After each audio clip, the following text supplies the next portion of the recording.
அனைவருக்கும் வணக்கம். முருகனின் இரண்டாம் படை வீடான அருள்மிகு சுப்பிரமணிய சுவாமி திருக்கோயில் திருச்செந்தூர். அதாவது நாளைக்கு ஞாயிற்றுக்கிழமை பௌர்ணமி முன்னிட்டு திரளான பக்தர்கள் திருச்செந்தூருக்கு வருவாங்க. வந்து நைட்டு கடற்கரையில் தங்கிட்டு மறுநாள் போவாங்க. திருச்செந்தூர் பகுதியில் கனமழை காரணமாக திருச்செந்தூர் கடற்கரையில் தங்குவதற்கு கோயில் நிர்வாகம் சார்பாக தடை விதிக்கப்பட்டுள்ளது.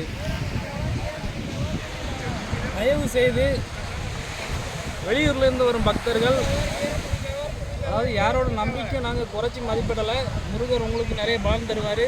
இருந்தாலும் இந்த 2 தினங்கள் மிகவும் கடுமையான நாள் என்பதால் திருச்செந்தூருக்கு யாரும் வர வேண்டாம். அவங்கவுங்க ஊர்லேருந்து முருகனை நினச்சி நீங்கள் வழிபடுங்க. வந்தீங்கன்னா எல்லாத்துக்கும் சிரமம் தான். வந்தீங்கன்னா எல்லா இடமும் ரோடு பிளாக் ஆகிருக்கு, தண்ணி இருக்குது. நீங்கள் வந்துட்டு போகிற ரொம்ப சிரமமாக இருக்கும். இதை கருத்தில் கொண்டு தமிழக அரசும் கோயில் நிர்வாகமும் தடை வச்சிருக்கு. இதை கருத்தில் கொண்டு யாரும் திருச்செந்தூர் வர வேண்டாம்.